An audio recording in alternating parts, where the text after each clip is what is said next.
Olá pessoal, mais um Penal na Mídia.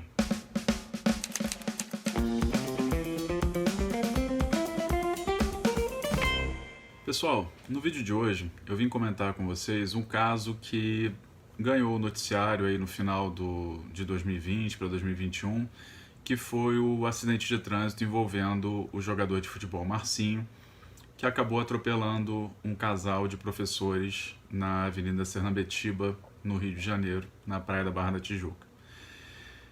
Nesse episódio, tá tendo alguma discussão por parte tanto das pessoas responsáveis pela investigação, pelas autoridades que estão apurando os fatos, no sentido de saber se a imputação que deve recair sobre a conduta dele é a de homicídio culposo na direção de veículo automotor, para o qual se aplica a lei de trânsito, ou se haveria por parte dele a assunção do risco na produção do resultado morte, o que imputaria a ele o crime de homicídio na modalidade de dolo eventual, usando aí o artigo 121 do Código Penal.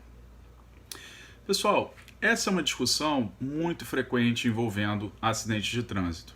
Praticamente todos os casos de acidentes de trânsito com vítimas, há esse embate aí para saber se será utilizado o Código de Trânsito ou se será utilizado o Código Penal.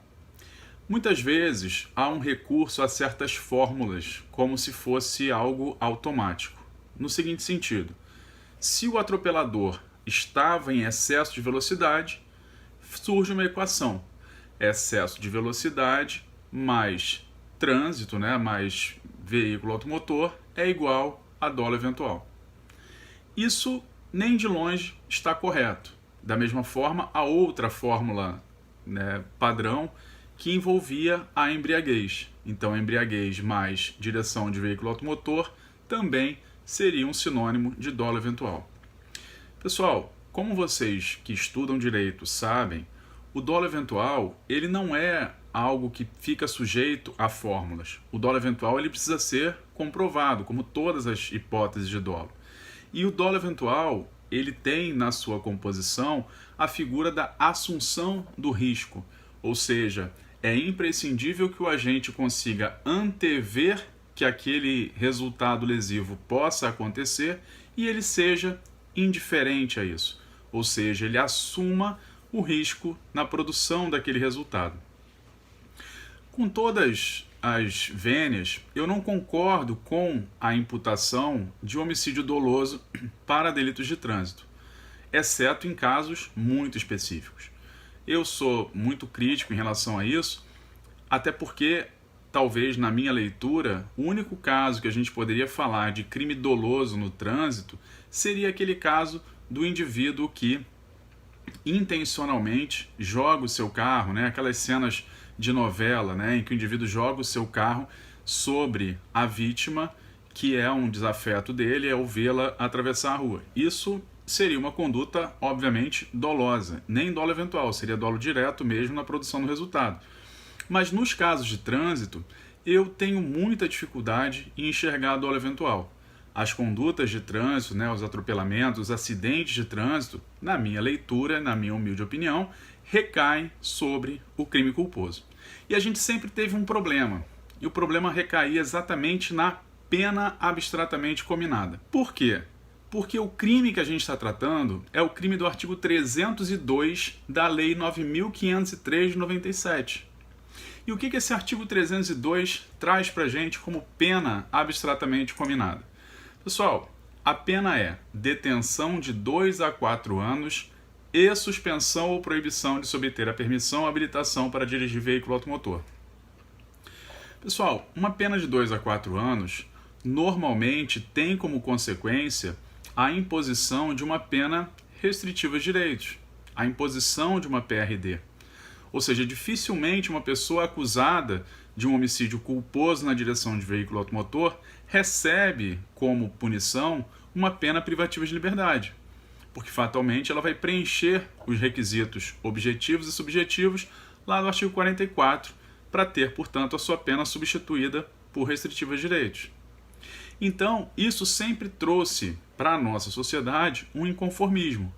mas é um absurdo a pessoa estar em excesso de velocidade e ter como sanção, e tirar a vida de uma pessoa e ter como sanção uma prestação de serviço à comunidade, por exemplo. Então, sempre se recorreu a fórmulas prontas. Ah, foi um acidente de trânsito? Foi. Mas se estava em excesso de velocidade, isso é igual a dolo eventual. Foi um acidente de trânsito e estava embriagado, isso é igual a dolo eventual. Como eu já adiantei para vocês, não concordo com esse ponto de vista. E no ano de 2017, o nosso legislador, atento a esse cenário, trouxe uma solução que, a meu ver, foi mais acertada. Em que sentido? Ele incluiu no parágrafo 3º do artigo 302 da Lei 9.503 de 97 a seguinte redação: se o agente conduz veículo automotor sob a influência de álcool ou de qualquer outra substância psicoativa que determine dependência, a pena passa a ser de reclusão de 5 a 8 anos e suspensão ou proibição do direito de obter a permissão e habilitação para dirigir veículo automotor. Ou seja, percebam, continua sendo homicídio culposo mesmo estando sob efeito de álcool.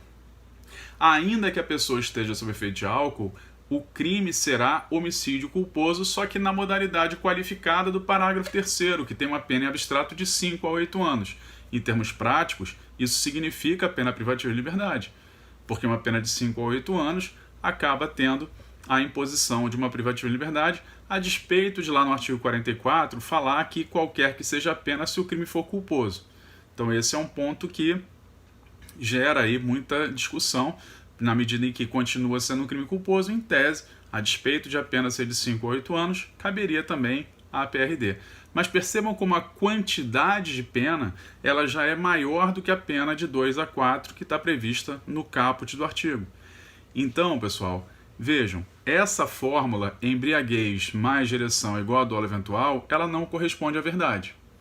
A prova do dolo eventual precisa ser muito mais investigada, ela precisa ser muito mais concretamente demonstrada do que meras suposições, meras situações hipotéticas, né? Então vejamos, no caso que a gente está analisando aqui, no caso do jogador Marcinho, não há uma prova de que ele estava alcoolizado, seja porque ele fugiu, seja porque ele se afastou do local do acidente, né, de acordo com a justificativa por ele apresentada, pelo que eu ouvi falar, foi por um receio de ser linchado, que também é muito presente em acidente de trânsito, isso, né, uma reação de populares ali tentarem agredi-lo. Então, se é verdade ou não, compete às autoridades investigarem esse fato. Porém, a prova da ingestão de bebida alcoólica, ela é uma prova que hoje, passados aí vários dias do episódio, e na medida em que ele não foi submetido a teste no momento do atropelamento, não há como a gente afirmar que ele estava e nem que ele não estava embriagado. E dentro do nosso sistema jurídico, a presunção é de inocência no sentido da embriaguez, ou seja, então se eu não tenho prova de que ele estava embriagado, presumo que ele não estivesse. E aí vejamos, então a imputação que aparentemente recai sobre ele, insisto, estou me baseando no que li na imprensa. O quadro é penal na mídia, então não tive acesso aos autos de inquérito, não vi os detalhes da investigação, mas, ao que tudo indica, a imputação que deverá recair será de homicídio culposo na direção de veículo automotor.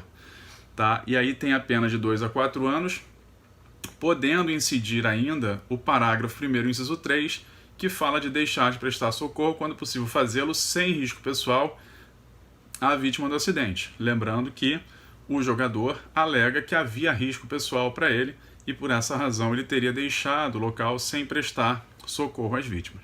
Tá? Então, aparentemente, hoje, pelo que eu li na imprensa, a imputação deve ser artigo 302, parágrafo 1º, inciso 3. Tá? Não me parece, pelo que li, pelo que tive acesso até agora, não me parece que a imputação sobre ele poderá recair sobre homicídio doloso. A meu ver, seria, né, por tudo que li até agora, seria um excesso de imputação, imputar um crime doloso na hipótese sob exame. Ok? Bom, e claro, como foram 2 pessoas atropeladas, ali a gente tem um concurso, tá? Um concurso eventualmente de crimes, que na hipótese seria o concurso formal perfeito, ou seja, uma conduta e 2 resultados. Artigo 70, primeira parte do Código Penal, o que daria ensejo a uma eventual exasperação da pena, tá? Sendo que, Se a mulher que foi atropelada sobreviver, como tudo indica que sobreviverá, ainda bem, não é isso? Então, se ela sobreviver, a imputação para o Marcinho será lesão corporal culposa, que é o 303. Mas em relação ao homem que faleceu, a imputação é o 302, homicídio culposo, os dois da Lei 9.503 de 97, ok? Mas, sendo essa hipótese um concurso mal perfeito, há que se falar na exasperação da pena. Então, uma conduta, dois resultados, o aumento é de 1/6, então pega a pena do mais grave, que é o homicídio, e aumenta de 1/6 porque foram 2 resultados. Beleza? Bom, pessoal, era isso. Eu queria só analisar esse episódio com vocês. Espero que tenha sido útil, que tenha esclarecido algumas dúvidas de vocês sobre imputação dolosa e sobre crime de trânsito. E a gente se encontra num próximo vídeo. Um grande abraço, pessoal, e até lá.